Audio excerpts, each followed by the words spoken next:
ഹഹ പൊട്ടിച്ചിരിക്കുക സൂര്യകുമാർ യാദവേ, പൊട്ടിച്ചിരിക്കുക. ഒരു ക്യാപ്റ്റൻ എന്ന രീതിയിൽ അത്രമാത്രം കോൺഫിഡൻസ് കയറി ഓവർ കോൺഫിഡൻ്റ് ആകുമ്പോൾ ഒരു ക്യാപ്റ്റൻ്റെ സ്ഥിരം പരിപാടിയാണ് പൊട്ടിച്ചിരിക്കൽ. വേറെ എല്ലാ ചോദ്യങ്ങൾക്കും പുച്ഛം, ഭയങ്കരമായ പുച്ഛം വിളമ്പിക്കൊണ്ടായിരുന്നു സൗത്ത് ആഫ്രിക്കയ്ക്കെതിരായ മത്സരത്തിൽ സൂര്യകുമാർ യാദവ് മാധ്യമങ്ങളെ കണ്ടത്.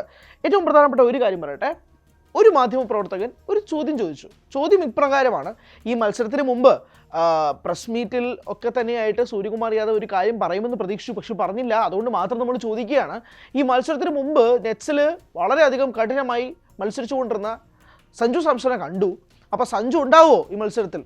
അപ്പോൾ സൂര്യകുമാർ യാദവ് ചിരിച്ചുകൊണ്ടും അങ്ങേയറ്റം പുച്ഛത്തോടു കൂടി പറയാണ്, സഞ്ജുവിനെയൊക്കെ ഞാൻ കൊണ്ടുവരാം, പക്ഷേ ആർക്ക് പകരം ഞാൻ കൊണ്ടുവരും? അഭിഷേക് ശർമ്മയെ നിങ്ങൾ മാറ്റുമോ?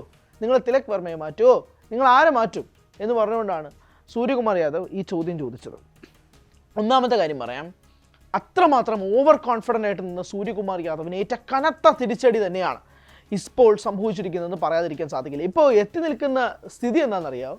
സെമി ഫൈനൽ പോലും കാണാതെ ഇന്ത്യ പുറത്താവുന്ന കാഴ്ചയിലേക്ക് കാര്യങ്ങൾ നീങ്ങുകയാണ് സുഹൃത്തുക്കളെ.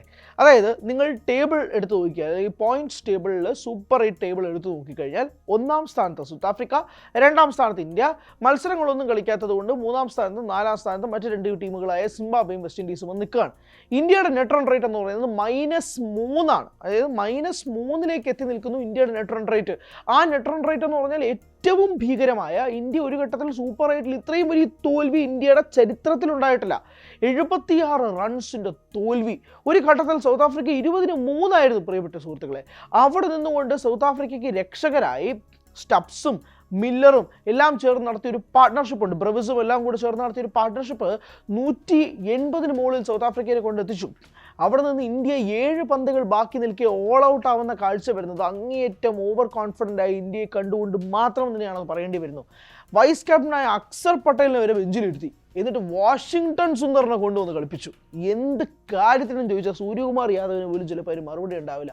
അങ്ങേയറ്റത്തെ ഓവർ കോൺഫിഡൻസ് തന്നെയാണ് ഇന്ത്യ ഈ ദാരുണമായ അവസ്ഥയിലേക്ക് കൊണ്ടെത്തിച്ചത്. ശരി, നമ്മളിനി പാസ്റ്റ് പറയുന്നില്ല, ഒന്ന് ഫ്യൂച്ചറിലേക്ക് പോയിട്ട് നമുക്കൊന്ന് പാസ്റ്റിലേക്ക് തിരിഞ്ഞു നോക്കാവേ. ഫ്യൂച്ചർ എന്താണ്? ഇന്ത്യക്ക് ഇനി സെമി ഫൈനലെങ്കിലും കാണാൻ പറ്റുമോ എന്നതാണ് ഫ്യൂച്ചറിൻ്റെ കാര്യം. അത് ഞാൻ ഒരു കാര്യം പറയാം, ഒരു ഉറപ്പുമില്ല. ഇന്ത്യയുടെ 75% സാധ്യതകൾ പോലും നീങ്ങി. ഇന്ത്യ സെമി ഫൈനലിൽ പോലും പോകാൻ പോകുന്നില്ല എന്നുള്ള രീതിയിലേക്ക് കാര്യങ്ങൾ മാറി ഒറ്റ മത്സരത്തിൻ്റെ പരാജയം. കാരണം എന്തുകൊണ്ടാണ് നോക്കാം. സൗത്ത് ആഫ്രിക്കയ്ക്ക് അതനുസരിച്ചുള്ള നെറ്റ് റൺ റേറ്റും ഇന്ത്യക്കും അതനുസരിച്ചുള്ള നെറ്റ് റൺ റേറ്റ് കഴിഞ്ഞ മത്സരത്തിന് ശേഷം ഉണ്ടായിട്ടുണ്ട്. അതായത് -3 ഇന്ത്യയുടെ നെറ്റ് റൺ റേറ്റ് മാറിയിട്ടുണ്ട്. ഇനി അത് മാറണമെങ്കിൽ ഇന്ത്യ സിംബാബ്വേക്കെതിരെയും വെസ്റ്റ് ഇൻഡീസിനെതിരെയും വലിയ മാർജിനിൽ ജയിക്കണം. ചുമ്മാ ജയിച്ചാൽ പോരാ. നെതർലൻഡ്സിനെതിരെ 17 റണ്ണിന് ജയിച്ചതുപോലെ ജയിച്ചാൽ പോരാ. പാകിസ്ഥാനെതിരെ 61 റൺസിന് ജയിച്ചതുപോലെ ഇന്ത്യ ജയിക്കണം. അതാണ് അവസ്ഥ. അങ്ങനത്തെ രീതിയിലേക്കാണ് കാര്യങ്ങൾ മാറിക്കൊണ്ടിരിക്കുന്നത്. അപ്പോൾ അങ്ങനെയാണെങ്കിൽ what is gonna happen?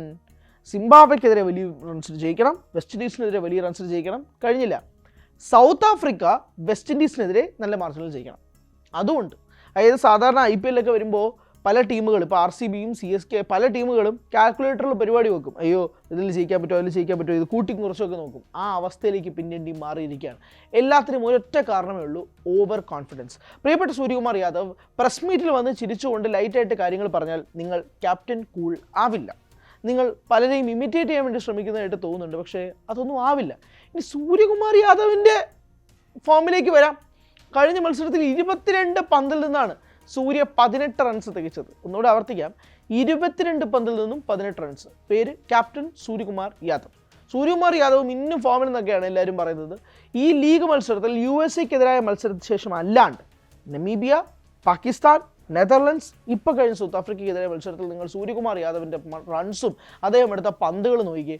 Tilak വർമ്മയെ നിങ്ങൾ ബോൾ ദീനി എന്ന് വിളിക്കുന്നെങ്കിൽ നിങ്ങൾ സൂര്യകുമാർ യാദവിനെ അതേ പേരിട്ട് വിളിക്കണം. ബോൾ ദീനി തന്നെയാണ് സൂര്യകുമാർ യാദവ്. ക്യാപ്റ്റൻ ആയതുകൊണ്ട് മാത്രം ടീമിൽ നിലനിൽക്കുകയാണ്. അങ്ങനെയാണ് ഞാൻ ഒരു ചോദ്യം ചോദിച്ചോട്ടെ, നിങ്ങൾ വൈസ് ക്യാപ്റ്റനെ പിടിച്ച് ബെഞ്ച് ഇരുത്തിയിട്ടില്ലേ? പിന്നെ നിങ്ങൾക്ക് ക്യാപ്റ്റൻ ഇരുത്തിക്കൂടെ?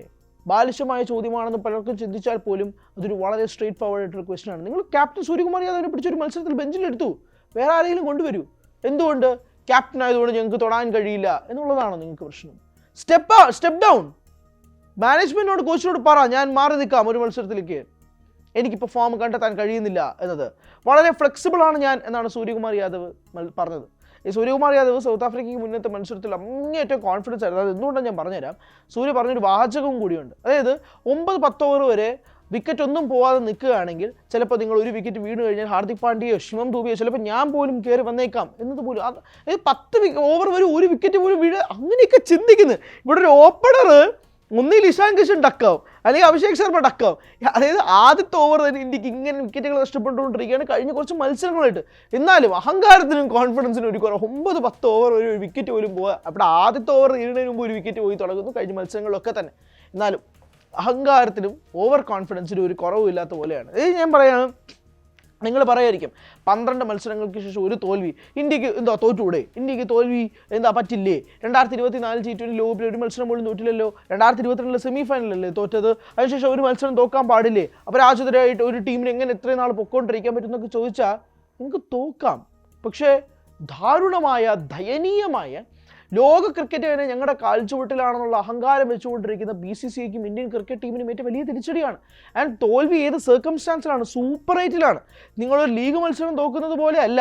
സൂപ്പർ 8-ലൊരു മത്സരം തോറ്റാൽ നിങ്ങൾ ടൂർണമെൻറ്റിൽ നിന്ന് പുറത്താണ്. ആ അവസ്ഥയിലോട്ട് കാര്യങ്ങൾ മാറിയില്ലേ?